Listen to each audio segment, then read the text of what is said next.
Hebron Ministries.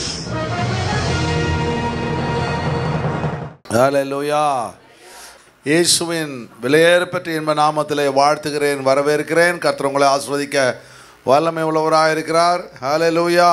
சரி, இன்றைக்கு தேவன் நம்மை ஆசீர்வதிக்க இரக்கம் கொண்டுக்கிறார். போன வாரங்கள் என்ன செய்தியை கொடுத்த? கேருபீன்கள், ஷெராபீம், தங்கத்திலான கேருபீன்கள், கிருபாசனத்தினுடைய கேருபீன்கள், பாதுகாப்பின் கேருபீன்கள், சாட்சியின் கேருபீன்கள். ஹல்லேலூயா. சரி, இந்த காரியங்களை நம்ம இந்த ஒரு 3 வாரமாக நம்ம என்ன பண்ணுறோம்? இந்த செய்தியை நாம் கேட்டுக்கொண்டிருக்கிறோம். இந்த வாரமும் அடுத்த வாரத்தோடு இந்த செய்தி முடியத்துக்குன்னு ட்ரை பண்ணுறேன் நான். இந்த கேருபீன்கள் முதல்ல இது ஏதேன் தோட்டத்தில் வைக்கப்பட்ட கேருபீன்கள் எதற்காக வந்து உடன்படிக்கை பெட்டியின் மேல் வந்தது என்று பார்த்தோம். பிறகு நாம் கவனித்த காரியம் என்னென்னா, அந்த கேருபீன்கள் ஆண்டவர் செய்யும்படியாய் மோசேக்கிட்ட ஏன் ஆண்டவர் அதை செய்ய சொல்கிறார் என்றதை பார்த்தோம். அதற்கு பிறகு அந்த கேருபீன்கள் எப்படி உருவாக்கப்பட்டுச்சு அப்படின்னு சொல்லி ஆண்டவர் என்ன அது அருமையான எசேக்கியேலுக்கு என்ன பண்ண ஆண்டவர்கிட்ட கேட்குற, ஆண்டவரே நீர் வந்து ஏதேன் தோட்டத்தில் கேருபீன்களை வச்சிங்க, அதுக்கு கேருபீன்களுடைய ஆயுதம் என்ன? கேருபீன்கள் வெப்பன்ஸ். Very good. சுடரொளி பட்டயம், அதனுடைய வெப்பன்ஸ் என்ன? ஸ்வர்ட் இல்லையா? சுடரொளி பட்டயம், அதனுடைய வெப்பன்ஸ் தான் சுடரொளி பட்டயம். சரி, அதனுடைய அப்போது ஆண்டவர் என்ன பண்ணுறாரு? அந்த கேருபீன்களை என்ன பண்ணுறாரு? மோசேக்கிட்ட சொல்கிறாரு, அந்த கேருபீன்கள் என்ன பண்ணு, அந்த கேருபீன்கள் வைக்கப்பட்டது வந்து வேதாகமத்தில் எழுதியிருக்கு. அந்த கேருபீன்கள் எப்படி இருக்கணும் யாருக்குமே தெரியாது. ஆதியாகமத்தில் வைக்கப்பட்ட கேருபீன்கள் எப்படி இருக்குன்னு யாருக்கும் தெரியாது. ஒரு சமயம் மோசே கேட்டிருக்கலாம், ஆண்டவரே அந்த கேருபீன்கள் எப்படி இருந்திருக்கும் அப்படின்னு கேட்டிருக்கலாம். தேவன் அவனுக்கு அந்த 40 நாட்கள் அந்த மவுண்ட் சீனாயில் இருக்கும் பொழுது கர்த்தர் கேருபீன்களுடைய தரிசனம் எப்படி இருக்கும், அதில் ரெக்கைகள் எப்படி இருக்கும், முகம் எப்படி இருக்கும், அது எப்படியாக வடிவமைக்கப்பட வேண்டும் என்ற அருமையான தரிசனத்தை கர்த்தர் கொடுக்கிறார். கொடுத்த உடனே அவன் என்ன பண்ணுறான்? அந்த கேருபீன்கள் அழகாக இந்த ஏதேன் தோட்டத்தை பாதுகாத்தபடியினால் அந்த கேருபீன்களை கொண்டு வந்து அந்த இது வந்து உடன்படிக்கை பெட்டியினுடைய கிருபாசனம் என்றால் மெர்சி சீட் அங்கே வைக்க முடியாய் கர்த்தர் சொல்கிறாரு. அவற்றை அழகாக தத்ரூபமாக என்ன பண்ணுறான்? அந்த கேருபீன்கள் எப்படி இருக்குன்னு சொல்லி அதை அழகாக வடிவமைக்கிறான். பாருங்கள், நான் முன்னாடியே சொல்லியிருக்கேன், ஒரு பொருளை ஒரு காரியத்தை வடிவமைக்க வேண்டுமென்றால் அதை நாம் கவனிக்க வேண்டும். நான் முன்னாடியே சொல்லியிருக்கிறேன், ஒரு பறவையை வடிவமைக்க வேண்டாம், அந்த வடிவமைக்கிற என்ன பண்ணுவான்? ஒரு 3 மாதம் அந்த பறவை தன்னோடு கூட வளர்ப்பான். வளர்த்து அதுக்கு தீனி போட்டு கவனித்து அது எப்படி அசைவுகள்லாம் பார்த்து தான் செய்ய முடியும். அதுபோல் ஒரு கேருபீனியே ஒரு அருமையான தேவ தூதரை எப்படி இருக்கிறான் என்பதை இந்த மோசே அழகாக வந்து என்ன பண்ணுறான்? வடிவமைக்கிறான், டிசைன் பண்ணுறான். பியூட்டிஃபுல்லாக டிசைன் நைஸ் மாஸ்டர். அவன் வந்து எகிப்தை டிசைன் பண்ணவன் ஒரு ஆர்கிடெக்ட், அவன் பெரிய ஒரு ஆர்கிடெக்ட். அதனால் அவனுக்கு வந்து ஆண்டவர் இந்த பொறுப்பை தேவன் அவனுக்கு கொடுத்துட்றார். அதை அழகாக வடிவமைத்து வச்சிட்றான். இப்போ எசேக்கியேல் என்ன பண்ணுறான்? ஆண்டவரே இந்த கேருபீன்களை வந்து வச்சிங்க, அந்த கேருபீன்களை நீ தானே உருவாக்கினீர், எப்படி உருவாக்கினீர் சொல்லுவான் ஆண்டவரே. ஹல்லேலூயா. அதனால தான் இந்த எசேக்கியேல் என்ன பண்ணுறான்? ஆண்டவர்கிட்ட கேட்குறான், ஆண்டவரே அந்த தேவ தூதர்கள் எப்படி உருவாக்கப்பட்டார்கள் என்பதை காண்பையும். அப்போ அதனால தான் போன வாரத்துக்கு முந்தின வாரம் பார்த்தோம், ஆரிஜின் அப்படின்னா எப்படி தேவ தூதர் உருவாக்கப்பட்டான். ரெண்டாவது என்ன பார்க்குறோம்? அது நீங்கள் மறுபடியும் கேட்கணும்னா நீங்கள் யூடியூப்பில் தான் போய் பார்க்கணும். சரி, ரெண்டாவது என்ன கேட்குறோம்? அவனுடைய தோற்றம் எப்படி இருக்கும், அவனுடைய தோற்றம் எப்படி இருக்கும் அப்படின்னு பார்க்குறான். நாலாவது கேரக்டர், மூணாவது கேரக்டர், அவனுடைய குணநலங்கள் எப்படி இருக்குன்னு இப்போ பார்க்க போகிறோம். அவனுடைய குணநலங்கள் எப்படி இருக்கும்னு இன்றைக்கி பார்க்க போகிறோம். இப்போ அந்த ஒரு யோசித்து பாருங்கள், ஒரு தேவ தூதனை நம்ம சும்மா பார்ப்போம், ரெக்கை வச்சுட்டு பார்ப்போம். அந்த தேவ தூதன் வந்து எப்படி தோன்றுனா, அவனுடைய வந்து கேரக்டர், அவனுடைய என்னது, அவனுடைய அப்பியரன்ஸ் எப்படி இருக்கும், அவன் எப்படிப்பட்டவளாக இருப்பான், அவனுடைய குணநலம் என்ன, இத்தனை காரியங்களை அந்த வேதாகமும் அவ்வளோ அழகாக சொல்லுது. கரங்களை தட்டி கத்திர நன்றி செலுத்துங்க. ஹல்லேலூயா. நீங்கள் வைத்திருக்கிற வேதாகமும் விலையேறப்பட்டது. ஹல்லேலூயா, ஹல்லேலூயா. நம்முடைய ஆண்டவர் உயிர் உள்ளவராக இருக்கிறார். சொல்லுங்க, என் ஆண்டவர் உயிர் உள்ளவராக இருக்கிறார். ஹல்லேலூயா. என் ஆண்டவர் சிங்காசனத்தில் வீற்றிருக்கிறார். கேருபீன்கள் சேராபீன்கள் மத்தியிலே வீற்றிருக்கிறார். அவர் பரிசுத்தர். சொல்லுங்க, பரிசுத்தர். அவர் இன்றும் ஆளுகை செய்கிறார். ஹல்லேலூயா. அப்போ இந்த அருமையான வசனத்தை வாசிக்கும் பொழுது அவருடைய கேரக்டரை இன்னைக்கு நம்ம பார்க்க போகிறோம். அந்த கேரக்டர் தான் 4 அருமையான கேரக்டரை நம்ம இன்னைக்கு தேவன் நமக்கு கற்றுத்தர போகிறார். சரி, வாசிங்க. எசேக்கியேல் புத்தகம் 1ஆம் அதிகாரம் 10ஆம் வசனத்தை வாசிங்க. அவைகளுடைய முகங்களின் சாயலாவது, பார்த்தீங்களா, அவைகளுடைய முகங்களின் இந்த தேவதூத, அதாவது கேருபீன்களுடைய முகங்களுடைய சாயலாவது. ஹல்லேலூயா, ஹல்லேலூயா. பக்கத்தில் இருக்க உங்க முகங்கள் சாயலை பாருங்க, முகங்களுடைய சாயல். அப்போ ஒவ்வொருத்தருடைய முகம் என்ன இருக்குது, அவங்க சாயல். இப்போ உங்கள் முகம் சாயலை உங்களுக்கு பக்கத்துவங்களாம் தெரியும். இப்போ நீங்கள் கண்ணாடியில் போச்சா தான் உங்களுக்கு தெரியும். ஆனால் காலையில் நீங்கள் பார்த்து வந்திருப்பீங்க. இப்போ உங்கள் மூஞ்சி எப்படி, ஃபேஸ் எப்படி மாறி இருக்குன்னு தெரியாது. முகங்களுடைய சாயலாவது அவன் பார்க்குறான். அப்போ அந்த முகம் எப்படி இருக்குன்னு பார்க்குறான். பார்த்து face is the index of the மைண்ட்னு சொல்லுவாங்க. உன் உள்ளத்தினுடைய பிரதிபலிப்பு தான் முகம். நீங்கள் துக்கமாக இருந்தால் முகம் கரெக்டாக துக்கமாக காமிக்கும்.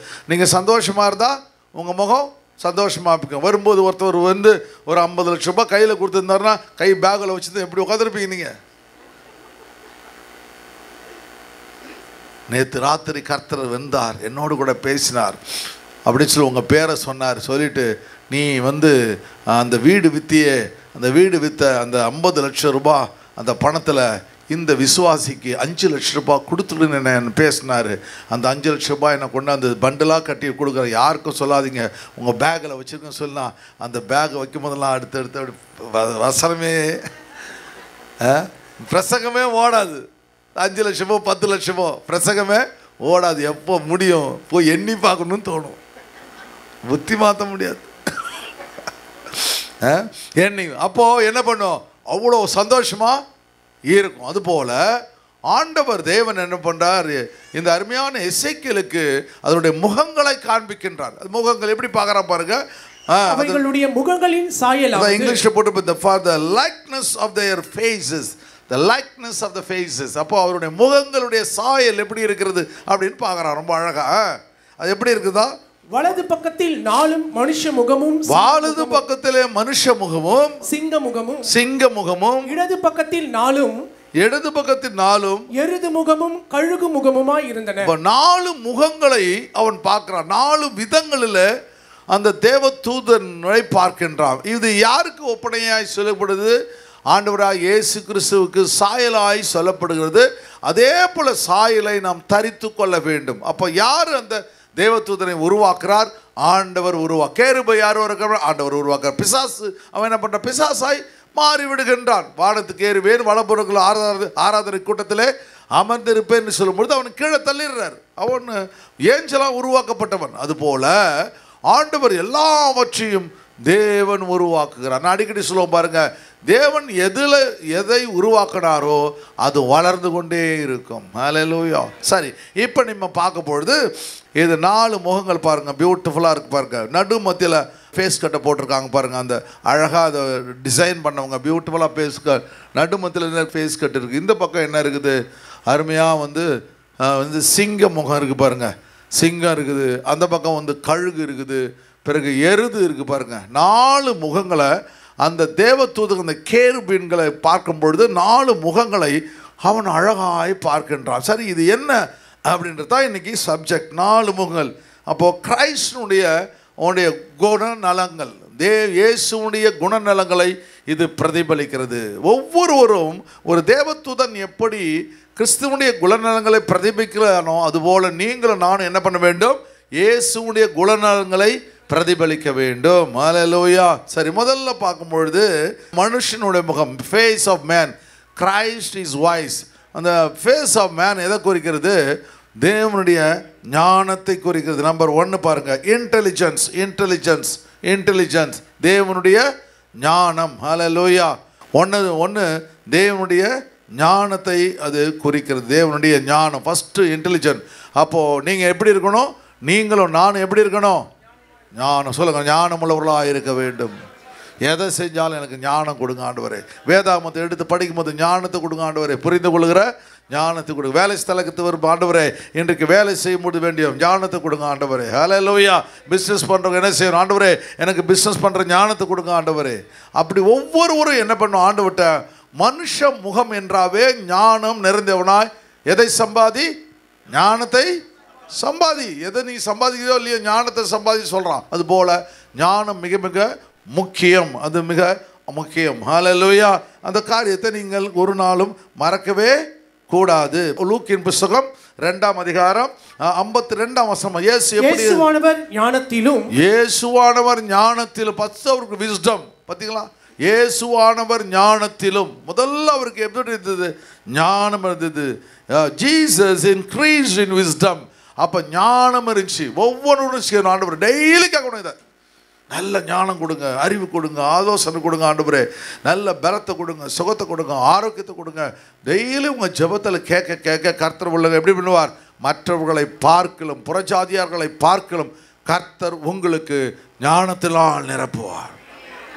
எல்லாமே யூகித்து செய்வீங்க. போன வாரத்தில் பார்த்தீங்க, இந்த ஸ்பிரிட் ஆஃப் டிசர்ன்மெண்ட் பற்றி எடுத்து வச்சுருங்க.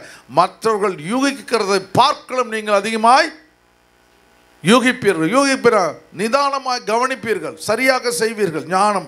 ரெண்டாவது என்ன பண்ணாரு? வளர்த்தி. அப்படின்னா அப்புறம் இன்க்ரீஸ் ஸ்டாச்சர். ஸ்டாச்சர்னா வளர்ச்சி. இப்போ பாருங்க, ஆண்டவர் உருவாக்குறாரு, ஒரு மனுஷன் உருவாக்குறாரு. அந்த மனுஷன் உருவாக்கும் பொழுது இந்த சின்ன குழந்தையில் என்ன பண்ணுது? அதுக்கு அழகான கண்கள் இருக்குது, அழகாக மூக்கு இருக்குது, அழகான ஃபேஸ் இருக்குது, பிறகு கைகள் சின்ன சின்ன பிஞ்சு கைகள் பியூட்டிஃபுல்லாக இருக்குது. அந்த கைகள்லாம் அப்படியே வளர்ந்து வருது. பிறகு 10 5 ஒரு 1.5 வயசான உடனே அது பலன் கொண்டு அழகாக என்ன பண்ணுது? நடந்து போகுது. பாருங்கள், இன்னும் சந்தோஷம், பயங்கரமாக சந்தோஷம். அதுக்கப்புறம் சேஷ்டை பண்ண போகுது, அது வேற. ஆனால் அது உடனே அது எடுத்து என் பையன் நடக்கிறான், என் புள்ள நடக்குது அப்படி சொல்லி எடுத்து எடுத்து எடுத்து முத்தம் கொடு. எவ்வளோ தூரம் முத்தம் கொடுத்து கடைசியில் அழுவேன்னு அர்த்தம். சரி கவனிங்க. அப்போ என்ன பண்ணுது? அது அழகாக நடந்துட்டு அழகாக போகுது. ஒவ்வொன்றுத்தையும் அந்த ஆக்ஷனை பார்க்க அவ்வளோ ஐயோ என் பையன் ஏபிசிடி பேசலாம், இங்கிலீஷில் பேசலாம், அப்படி நான் இங்கிலீஷ் மீடியத்தில் படிக்கிறோம், அப்படியே அவ்வளோ பெருமை எல்லாம் அந்த குழந்தை. அப்போ என்ன பண்ணுது? ஒவ்வொன்றுத்துலேயும் ஞானத்தில் அறிவில் தான் மாறுது. முன்னாடி அதுக்கு ஃபேரக்ஸ் எடுத்து சாப்பிட தெரியுமா? தெரியாது. அதுக்கு ஸ்பூன் எப்படி ஹேண்டில் பண்ணணுமோ தெரியாது. ஆனால் எல்லாமே கொஞ்சம் கொஞ்சமாக அந்த ஞானத்தை கற்றுக்கிட்டு பிறகு என்ன பண்ணுது? அதோடைய வளர்ச்சி பார்த்திங்கன்னா அந்த சின்ன காரங்களில் அப்போ அந்த வளர்ச்சி போய்ட்டு இவ்வளோ பேர் உட்காந்துருக்கீங்க. அவ்வளோ பேருக்கும் ஒரு ஆளுக்கு திடீர்னு தலை மட்டும் ஒரு 8 அடி நீட்டாக இருந்தால் எப்படி இருந்திருக்கும்? ஒட்டகச்சிவிங்க மாதிரி. அவங்கள கரெக்டாக என்ன பண்ண, உங்களுக்கு எவ்வளோ கழுத்து ஹைட்டு வரணுமோ, எவ்வளோ கண்ணு வருமோ, அதுக்கு தகுந்த மாதிரி இந்த வளர்ச்சி எவ்வளோ பியூட்டிஃபுல்லாக இருக்குது. அதுபோல் ஆண்டவரே, என்னுடைய ஒவ்வொரு வளர்ச்சியில் நீர் கவனமாக இருக்கிற ஆண்டவரே. ஹல்லேலூயா. நான் எப்படி ஞானத்தில் வளர்றனோ அதுபோல் என் வளர்ச்சி சரியாக இருக்க வேண்டும் ஆண்டவரே. ஹல்லேலூயா. வளர்ச்சினா எல்லாத்தையும் குறிக்கும். உங்களுடைய வேலை ஸ்தலங்கள், படிப்பில் ஆரம்பிக்குது அந்த இது வளர்ச்சி.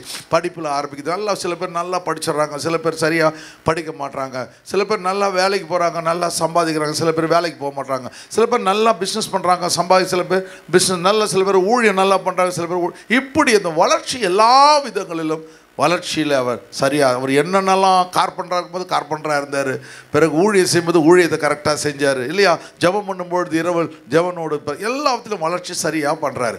அப்புறம் 3வது காரியம் எப்படி இருந்தார் பாருங்க, தேவ கிருபை. ஃபேவர் ரொம்ப முக்கியம். தேவனுடைய கிருபை முக்கியம். தேவனுடைய கிருபைக்கு அவர் என்ன பண்ணார்? நைட்டெல்லாம் ஜெபம் பண்ணுறார்.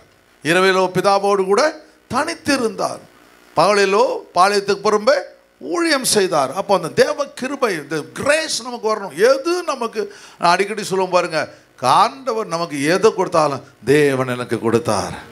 ஹல்லேலூயா, ஹல்லேலூயா, ஹல்லேலூயா. ஒரு ஆள் நகம் வெட்டுறான், அது சின்ன இதில் நெயில் கட்டுற வச்சு அவர் என்ன பண்ணார்? என் நகத்தை வெட்டுக்குன்னு இன்னொருத்தன் விட்டான், அவன் கையை சேர்த்து வெட்டான். நெயில் கட்டுறதான். அப்புறம் வந்தேன், எவ்வளோ பெரிய பேண்டேஜ் போட்டு உட்காந்துருப்பான். அது என்னடா பேண்டேஜ் போட்டுன்னா, இது மாதிரி நான் நெயில் கட்டலான்னு விட்டேன், அவன் சதையை சேர்த்து கட்டிப்பட்டா, அதனால் செப்டிக் ஆகிடுமோன்னு பயமாக இருக்குது. இப்போ பாருங்கள் இது மாதிரி. அப்போது ஒரு காரியத்தில் என்ன பண்ண முடியும்? எல்லாவற்றையும் கடவுளுடைய கிருபை நமக்கு தேவைப்படுது. நம்முடைய வாழ்க்கையில் எதுவுமே என்ன பண்ண முடியும், நிலையானது இல்லை. ஆண்டவரே உம்முடைய கிருபை ஆண்டவரே, நான் உயிரோடு வச்சுட்டு உம்முடைய கிருபை ஆண்டவர், இன்றைக்கி எழுந்தது உம்முடைய கிருபை ஆண்டவரே. ஹல்லேலூயா.